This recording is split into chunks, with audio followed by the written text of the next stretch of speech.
So it wasn't that the firm sought to create a female-focused enterprise. As I'm sure you know about Beacon Pointe, it's really about culture fit. What we're looking for in hires is somebody that is, knowledgeable or teachable, a good fit for the role, and just a good personality fit for the firm. That is, really the most important. And that has led, I think, by coincidence, to female leadership. But it's just been I would say that all of our hires have just been a continuation of the desire to keep a good, strong company culture.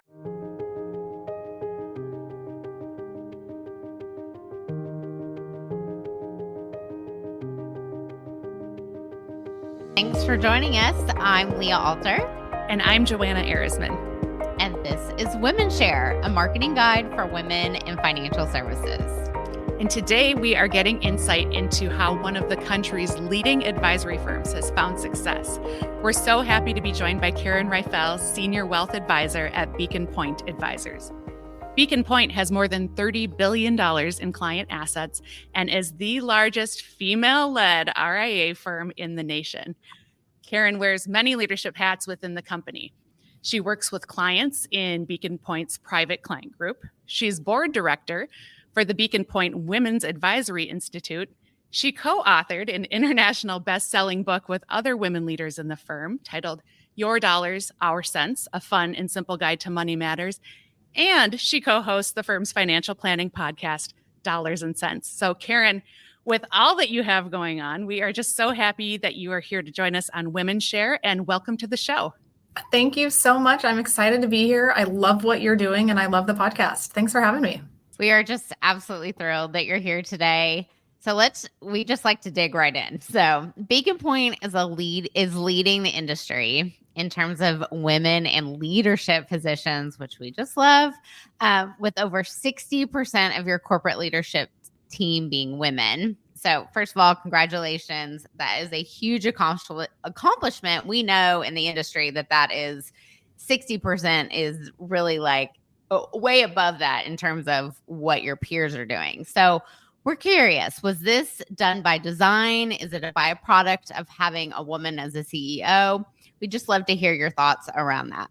Yeah, I mean, I wish I could take credit for that, but I can't and I won't. But, it really was. I do know that it wasn't by design. And I know that because, our CEO, Shannon Yusi, she is obviously a female, but she wasn't solely involved in the hiring process. I mean, my hiring process for me, this was 12 years ago. I met with seven different leaders at Beacon Pointe before they decided. They called me, but then I went through 4 interviews, met with multiple people in the hiring process before they decided that I was a good fit. So it wasn't that the firm sought to create a female-focused enterprise. As I'm sure you know about Beacon Pointe, it's really about culture fit. Right. Mm-hmm. What we're looking for in hires is somebody that is, knowledgeable or teachable, a good fit for the role, and just a good personality fit for the firm. That is, really the most important. And that has led, I think, by coincidence, to female leadership. But it's just been, I would say that all of our hires have just been a continuation of the desire to keep a good, strong company culture. And I would also say, or I would imagine that women going through the hiring process are probably going to see that representation and be more drawn or compelled to say yes to. I'm speaking for myself personally. I think that would really stand out to me if I were in a position of, hey, I'm looking at a role at firm A versus firm B, and I could see myself represented in leadership. That's so compelling. Yeah, it was from personal experience, it was great to meet with Shannon and our director of wealth planning, Kami Stevens, and see what they were doing. From in attracting female talent, it certainly gives us the competitive edge, I think, because we are represented and we do feel, the sky's the limit. Now, so Leah and I are marketers by background, as you know, and so we'd love to hear a little bit more about your growth strategy as a firm at Beacon Pointe. So $30 billion in assets is sizable, right? And you all have grown, from my understanding, knowing someone personally who works at Beacon Pointe, right, is that there's a lot of intention to how you operate. So And we had the pleasure of meeting Allie Warner from your corporate marketing team. So we know you've got a strong corporate marketing team, plus advisors are out doing their own business development. Is that right? So yeah, tell me how does a typical practice grow within the Beacon Pointe ecosystem? Yeah. So I'll speak first to where I sit as an advisor that has, a pretty full book of clients. I've been here for 12 years. So, there's only so much time in the day and I can only serve so many clients well. And so the most important contribution I think that I make as a seasoned advisor with a firm is in client retention, right? I mean, one way to grow is to just keep what you have. And so, taking care of my clients, being in front of my clients to make sure that they feel safe and secure. And, we continue to have a trusting relationship that answers their life questions as they arise. Like that is probably my biggest contribution to growth, but it also lends toward multi-generational planning and client relationships, right? So organic growth comes in that way, be it by family members or, just good friends or professional colleagues and so forth. So that referrals is, I would say, the second. The first is making your clients happy enough to want to stay with you and continue to work with you and then talk about you to other people and make those connections. And I think one of the ways that I feel just so grateful for that to be able to do that and be, in front of my clients, which is very important, is through our marketing team efforts, right? And our marketing team is fantastic. You met Allie. I mean, she is just also a female and wonderful to work with. And she and her team help create my digital brand that it just saves so much time for me to then, again, be client facing and do those things that I need to do to wear an advisor hat. So that's been really great. And then of course, like community, being present in the community, our local communities just in our day-to-day lives is also helpful in a way to just build relationships and possibly bring on new clients. Because this is a female-focused podcast, though, I'll be honest and say that my community involvement ebbs and flows with life. I've got 2 young boys at home, so right now it's ebbing. It's not necessarily flowing. So, but when they get into sports and bigger, and we can be out more with them in a public setting, and then I think that will come in time.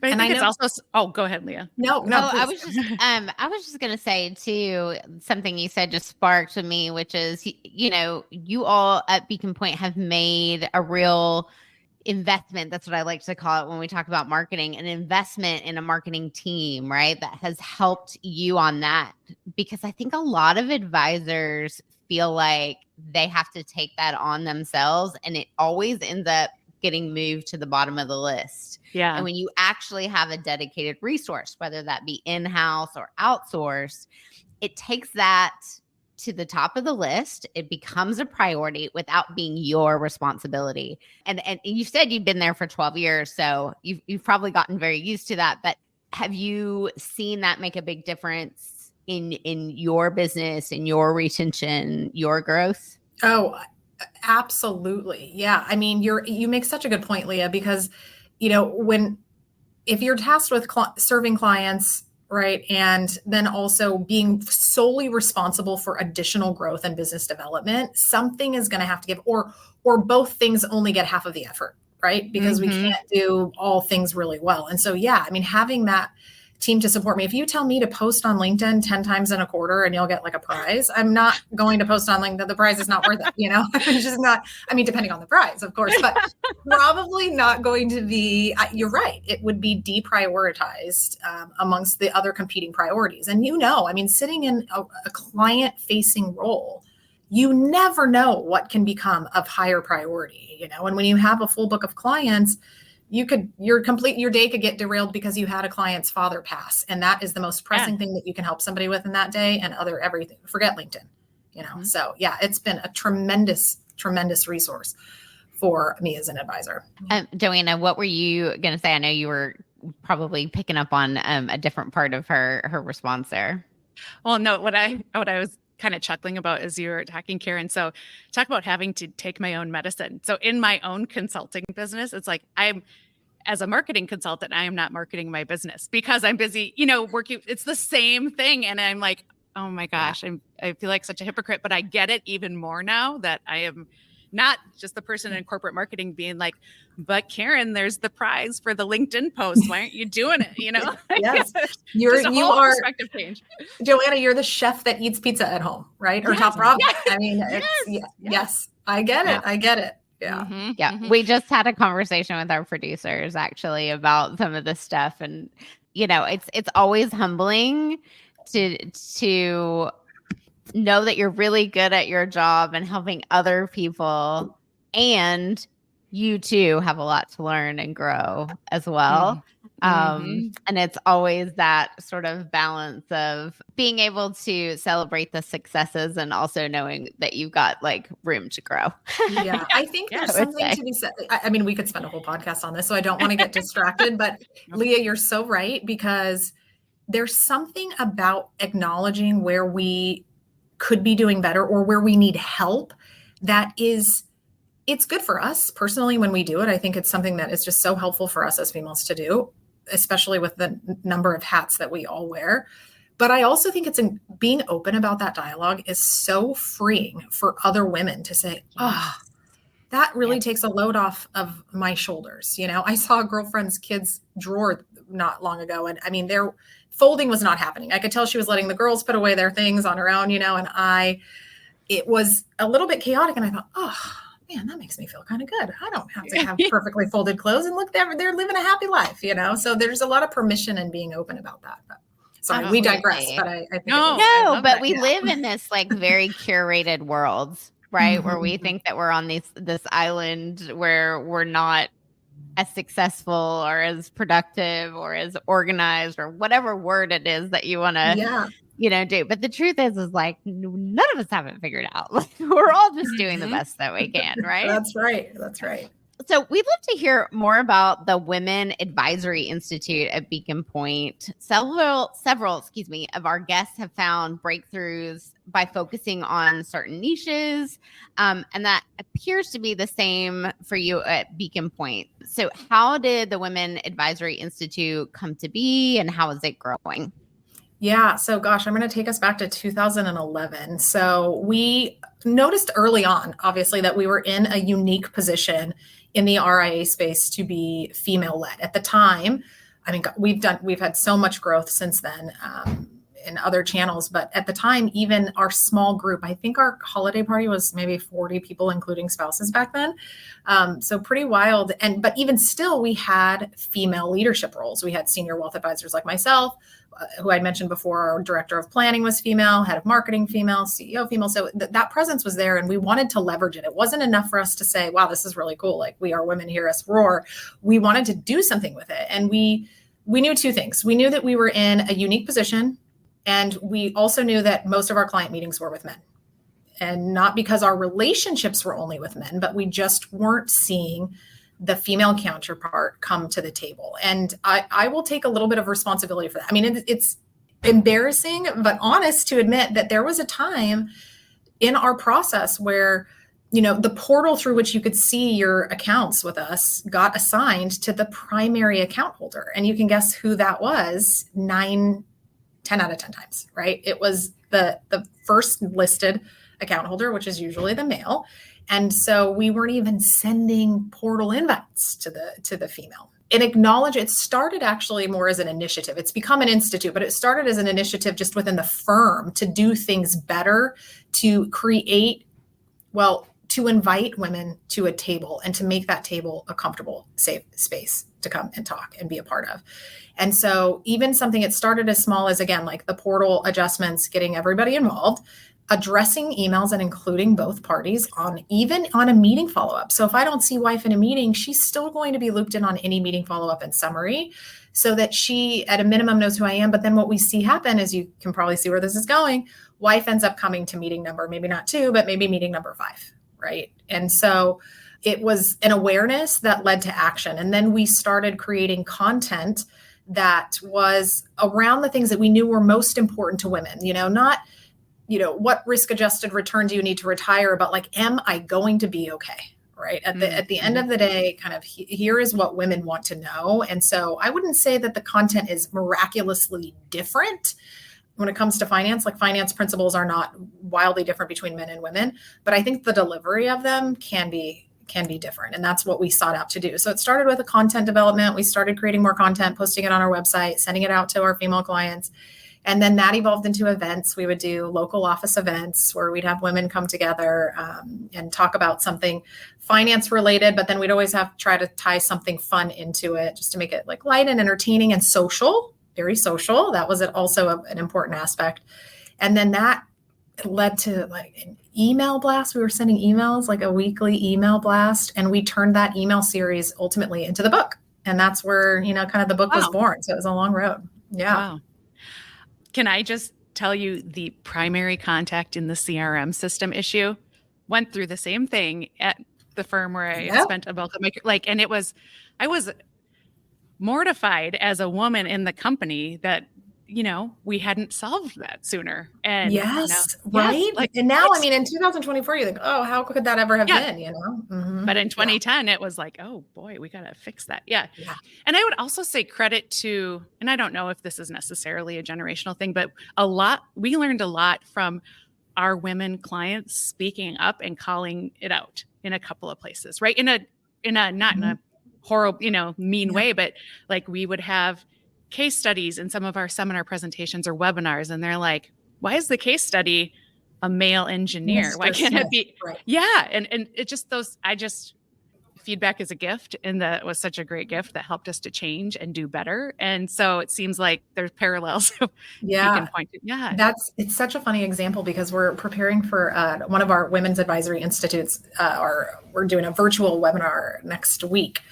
We have someone doing a presentation. So it's a third-party presentation. And a few of their slide decks had really great, these super cool, like visual aids to go with what they were talking about. And they were right when I saw them, I thought those are really neat. That like hits hard.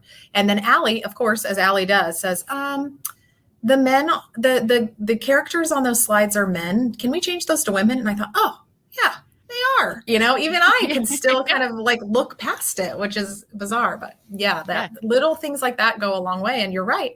Sometimes you learn because you just get some honest feedback from clients. Mm-hmm.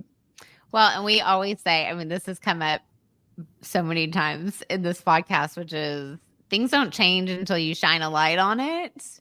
Yes. And then once you shine the light on it, once you have that awareness, you can't go back. Right? You have to make changes. You have to evolve and grow. And sometimes it takes, a client saying, hey, what about me? Why aren't I represented on this slide or, on that email? And then it changes everything. Yeah. And it's not true of everybody though, right? Some client feedback is such, I'll never forget. I had a female client say to me, and she was working with me at the time because she was going through a divorce. So that's what brought her to our table was, a money transition, as it is often is the case. And so it was a divorce scenario. And she said to me, Karen, it was not because I wasn't interested. It's not because I don't feel like I can, or that I, didn't want to. It's that it was a necessary division of labor between my husband and I on who did what. And he did this and I didn't. And so she was almost kind of, I think during her married years when her kids were young, I think she was almost just as happy being not a part of it and not need. I'll tell you right now, my husband is very happy. He doesn't need to be where that had in our marriage. He cheats because I'm an advisor. So like he really leans into it, but so that's okay too. I think the important thing then is just understanding that position that our female clients have and making sure that they know well enough, we're here. This is what we're doing for you. These are the things we can help you with. So if ever you need independently, turn to us. Well, and related to the Women's Advisory Institute and the female leadership, as we were having discussions about you coming on WomenShare, you shared the perspective that, you see one of the unique advantages we have as women is emotional intelligence and bringing that EQ to the table. So would love to hear you expand on how has that showed up for you personally? And then how do you see that within the industry more broadly? Yeah. So I know that the audience will certainly relate to this, and I haven't found a better way to describe it. So I'm going to steal some paraphrasing. I'm going to paraphrase Maggie Dent. She's an author, an Australian author who writes on parenting a lot. And I recently caught an interview that she said something to the effect of like, there is a mental load that women carry for the people that we love. It is part of our nature to be nurturing. And so we're always our minds are always assessing, right? We're assessing if everything is okay. We're making sure that we didn't miss something, right? Did I remember my son's show and tell project? Are we running low on Tide Pods? Are we, did I forget something for a client that is time sensitive? Our minds are just very full capacity at every moment. They are working to do something. And again, with that nurturing mentality, it's what we do for the people we care about. We want to make sure everyone is okay. And I don't know about you, but that doesn't leave me. It is always with me. I cannot turn it off. And that's true in sitting across from somebody in a room, speaking about something that is very personal and also very important to them, which is money. I'm assessing if what I said landed in the way that I expected it to land, right? It's that social awareness. What words are they using? And then I know to use those same words, right? We speak in the language that we know. And so if my client is telling me if they're using a certain word or phrase because that's what's resonating with them, then I need to stick with that word or phrase, right? There's just that awareness, I think, that comes from our nurturing natural disposition that helps create trust and understanding in client relationships. And I really don't think that there's just so much value in that. And sometimes I wish I could turn it off. It's not really even something that I'm trying to do. In fact, sometimes I have to try not to do it based on the circumstance,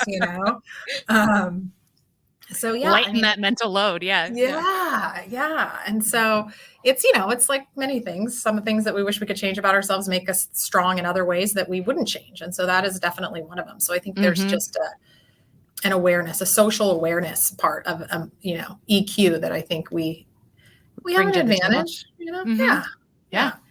It's interesting. We had Julie Ragetz from Carson Group on in January in one of our episodes, and she's a researcher, right? And had studied, and one of the areas or points she made is she's like, yes, that is something women tend to be stronger on, although she doesn't believe it's necessarily natural. It's from socialization, right? Which is true. The end result is the same, where I believe it's broadly true that women tend to be more empathetic, but you have boys, like you mentioned. I think it's just really interesting to think about, I believe anyway, the generation that's coming up, like our kids, kids these days, but like have more empathy, or it's more acceptable, or it's modeled socially, right, for them to display that regardless of gender, which I think is exciting because specifically in this space in wealth management and financial advisors who are client facing, it's been proven time and again, the importance of, yes, you need to have IQ, but like there's also technology for that and automation for that, which is only accelerating. So EQ is the name of the game moving forward. So yeah, you're absolutely right. When I speak about females specifically, there's always this little voice in the back of my mind that is like, don't generalize or don't overgeneralize. Right. I want to be very sensitive to that, because I think it's important. Not everybody is the same. Like my client that said, I didn't want to be involved. Like, you're not offending me. I don't care. I prefer not to, you don't need to email me, or I'll call you when I need you, kind of thing. And so I think you're right. I think that overgeneralization will become less obvious, or, less of a need to do it, because it'll just be more of the social norm. I agree with you completely, Joanna, that the social norms are changing and becoming more empathetic. Is not a gender, faux pas one way or the other, which I love. Well, and this idea that like women are like, we're supposed to be able to hold it all and carry it all and do all the things, right? Which is unrealistic in a lot of ways. And where you see a lot of women just completely burn out because they're trying to be all the things all the time and never let a ball drop. And that's just not realistic. And those same set of expectations aren't necessarily set upon the male counterparts. And I think we're seeing a really interesting time right now where there's an acknowledgement of that, and where women are getting to say, I don't want to hold all the balls. I don't want to juggle every single thing. Like, I'm going to focus here and outsource this, or get help here, or ask my partner for this. And it's a really nice shift. to see. And the nurture versus nature, I think that is just going to be an interesting conversation that's going to continue for years as we as people continue to evolve with help, to your point, Joanna, of having technology that can help take some of those things off our plate. Yeah. And really get to expose us as individuals and really where we want to spend our time and energy. And I think some of that is because we expect it of ourselves too, to wear and to handle those hats. And only until we say, I can't, or I need help, can we expect somebody to stand up? I mean, my husband is not going to do something that he knows I do all the time unless I say to him, I can't do it this time. I need your help. Right. So, yeah. Well, Karen, we ask every guest, what is the best career advice that you've received? Gosh, that's hard because there have been several, but I think the one that keeps me doing what I'm doing and genuinely interested in having a good time is to always stay curious. Don't stop learning, always stay curious. And because, I mean, in the world of finance, the scope of topics that I can have to mentally task myself to comprehend and deal with on a daily basis is so broad. But that's a good thing because I know as a certified financial planner, I tell my clients, I know a little bit about a lot of things, and then I know where to get more information as needed. And so staying curious and genuinely interested in learning more about a topic that is, we need to really kind of dig in and dive into for a client is great. Or the economy is, always something worth redigesting and comprehending and trying to figure out. And that's never going anywhere. But yeah, I think that is what really kind of fuels me, is just like a genuine interest in what I do, an excitement to have conversations and new ones. Right. So if, just looking more into information and data and understanding and regurgitating it is really exciting. So I would say just find something you're interested in and then keep learning about it always. I love that. And it's also too, I think, paying attention to, we talk on this podcast quite a bit about just people assessing what is the right career for them and that sort of thing. I think it's paying attention to where your curiosity takes you as well as your career evolves, and refining what works for you. But I can imagine in service of your clients, that curiosity, there's the automatic trust. If the answer is, that's a great question, I'm not going to rattle off some, unreliable answer. We'll put it that way, since this is a PC podcast, but I'll look into that and get back to you. Right. Like that just builds the credibility and trust of like, oh, great, Karen's got the resources. She knows exactly what to do. She's a smart cookie. She'll get it. So, but you don't have to have it all. It is so funny that you use that example, Joanna, because if I were to think about something that I tell like our junior team of advisors when I, work to mentor them, it is the reminder that it's okay to say, I don't know. But it's when you're starting out, I don't care what your career is, it's uncomfortable to admit that you don't know. Well, when you've been an advisor for, 16 plus years, if you say, I don't know, it's because it's a really good question. Like I don't know, or I can't remember because I have 50 other things, that I was working on today. And I can't pull it from my memory bank fast enough to get back to you. So I tell my team, listen, it's okay to not know the answer. Don't lie. Don't make it up. Confidently say, I don't know. Just be confident in the I don't know. Like, that's a great question. I don't know, but I'm going to leverage my team and I'm going to get back to you. There is nothing wrong with that. Don't be uncomfortable saying that. You just got to be confident in it. And I think that's okay. Because that's what makes, I think, a lot of, people starting out really nervous. And it just adds a whole layer of not being able to pay attention or socially aware because you're in your mind. And it's just like, okay, I don't know something, I'll say I don't know. Totally. I had a coach once say, what if your only job is to stay curious and open to where that leads? And that just opens up so many things. Like if my only job is to be curious and follow those little paths and not try to come up with an answer, create a plan, know what the outcome is, all of those things, and just be curious and what is coming. I'm like, it was a game changer for me, both professionally and personally. Yeah. I think the advice that you gave about staying curious is just great life advice. It's great career advice, but it's great life advice too. Yeah. Mm-hmm. Yeah. Mm-hmm. This has been so good. We could keep talking for a long time here. And we I might know. Is it already time? I know. So fast. It goes so fast. Just thank you again for being here and sharing your story and the Beacon Pointe story and just like the authenticity that you brought to this conversation. Just love it. So assuming everyone who's listening will be as big of a fan of you and Beacon Pointe as we now are from this conversation, what are the best ways for them to connect with you? Any places you want to direct our listeners? Definitely to the website. We have offices all across the country. It's actually hard to keep up with how many offices we have. I'll be honest. I don't sit on that side of the business, but beaconpointe.com. That's Beacon Pointe with an E. I don't know why they did that, but point with an E.com is the place to go. Excellent. And we'll make sure that's in the show notes. And also just, recommendation, check out their content, check out the Women's Advisory Institute, the Dollars and Cents podcast. If you love Karen and want to hear Karen more often, she co-hosts that podcast.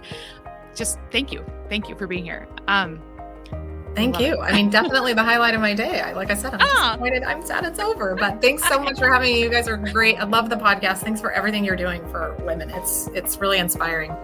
Oh, thank you. Well, we appreciate that.